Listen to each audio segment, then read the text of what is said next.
আমার নাম মিলে রাজা। আসসালামু আলাইকুম। ওয়ালাইকুম আসসালাম। আল্লাহর নামে শুরু করছি, যিনি পরম দয়ালু আর পরম করুণাময়। আর মহানবী মুহাম্মদ সাল্লাল্লাহু আলাইহি সাল্লামকে যথাযথ সম্মান জানাচ্ছি। আসলে আমি একজন অমুসলিম। আমার ভাই সাইফুল্লাহ ও এখন স্টেজের উপরে, দেখতেই পাচ্ছেন আমার ভাই মুসলমান হয়ে গিয়েছে, আর এই জন্য বাবা মায়ের সাথে ওর বেশ সমস্যা হচ্ছে। এটা আমার প্রশ্ন না, আমি এখানে আসলে অন্য ধর্মের মানুষ। আমি এখানে একটা কথা বলতে চাই যে অমুসলিমরা যে কোনো প্রশ্ন করতে পারেন, আলোচনার ভেতরে আলোচনার বাইরে। এটা একটা সুযোগ, আর এই সুযোগ সবসময় আসে না। আমি যে কোনো প্রশ্নের উত্তর দিতে রাজি। আপনি যদি অমুসলিম হন, আমি সানন্দে আপনার প্রশ্নের উত্তর দেব, আলোচনার ভেতরে আলোচনার বাইরে, যে কোনো ধর্ম, যে কোনো প্রশ্ন। এটা আমার সৌভাগ্য। এখন আপনার প্রশ্নটা করেন। আমার প্রশ্ন আসলে আমার বন্ধুর জন্য। আমার বন্ধু একজন শারীরিক প্রতিবন্ধী। তার প্রশ্ন হলো, স্রষ্টা কেন মানুষকে পঙ্গু করে পৃথিবীতে পাঠান? কোরআনের কোন আয়াত বা নবী মুহাম্মদ সাল্লাল্লাহু আলাইহি ওয়াসাল্লামের কোন হাদিসে কি বলা আছে কি কারণে স্রষ্টা মানুষকে প্রতিবন্ধী করে পৃথিবীতে পাঠান? আমার প্রশ্ন এটাই, আর আমার ধারণা এরপরে আমি আর কথা বলার সুযোগ পাবো না। তাই আমি ইসলামিক ইনফরমেশন সেন্টার এবং ডক্টর ফাতিমা মুসিফার আর ডক্টর জাকির নায়েককে ধন্যবাদ জানাচ্ছি আমাকে এই সুন্দর সুযোগ দেওয়ার জন্য। কেন, কি কারণে আল্লাহ কিছু মানুষকে পৃথিবীতে পাঠান পঙ্গু বানিয়ে? ভাইরা, এর কারণটা হলো পবিত্র কোরআনে সূরা মুলকের 2 নম্বর আয়াতে উল্লেখ করা হয়েছে যে আল্লাযী খালাকাল মাউতা ওয়াল হায়াতা, তিনি আল্লাহ জীবন আর মৃত্যু সৃষ্টি করেছেন তোমাদের পরীক্ষা করার জন্য। এখন আপনি এই প্রশ্নটা করেছেন যে কিছু মানুষ কেন জন্মায় পঙ্গু হয়ে, আর কেউ গরিব, কিছু মানুষের জন্মগত কঠিন অসুখ থাকে। এই প্রশ্নটা হিন্দু দার্শনিকদেরও সমস্যায় ফেলে। আর এ কারণে হিন্দু দার্শনিকরা বলে থাকে একটা দর্শনের কথা, ওটা হলো সংস্কারা, জন্ম আর পুনর্জন্মের চক্র। যদি আপনি বেদ পড়েন, আমি সব ধর্মগ্রন্থ পড়েছি, বেদে বলা হচ্ছে পুনর্জন্মের কথা।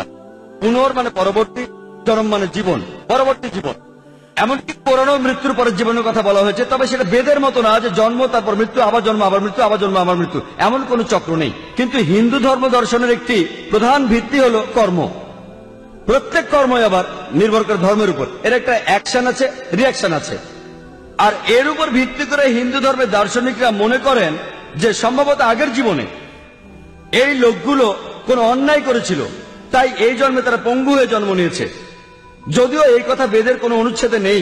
বেদ হচ্ছে হিন্দু ধর্মের সবচেয়ে পবিত্র গ্রন্থ, আর বেদে এই সম্পর্কে আপনি কিছুই পাবেন না। সেখানে পাবেন শুধু পুনর্জন্ম, যার অর্থ পরবর্তী জীবন। খ্রিস্টানরা এটা বিশ্বাস করে, এমনকি মুসলমানরাও এটা বিশ্বাস করে, কারণ তারা এটার কোনো ব্যাখ্যা দিতে পারে না যে কেন কিছু মানুষ কঠিন অসুখ নিয়ে জন্মায়। হিন্দু দার্শনিকরা যুক্তি দেখায় যে মানুষ মারা যায়, তারপর রূপ পরিবর্তন করে।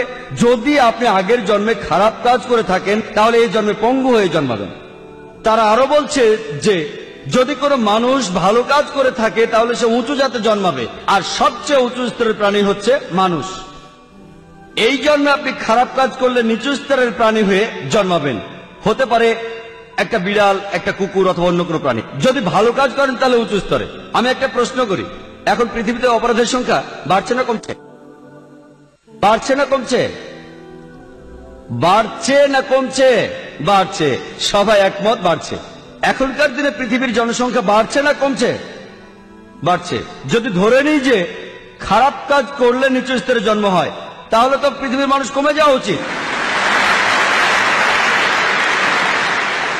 পরও কথা থাকে, কেন কিছু মানুষ জন্মায় কেউ পঙ্গু হয়ে, কেউ গরিব হয়ে, কারো জন্মগত ত্রুটি থাকে?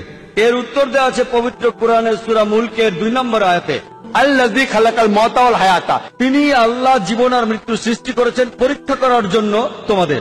পৃথিবীতে তোমার জীবন একটা পরীক্ষা পরকালের জন্য, এবং তোমাকে দেয়া পরীক্ষার উপর ভিত্তি করে তোমার বিচার হবে।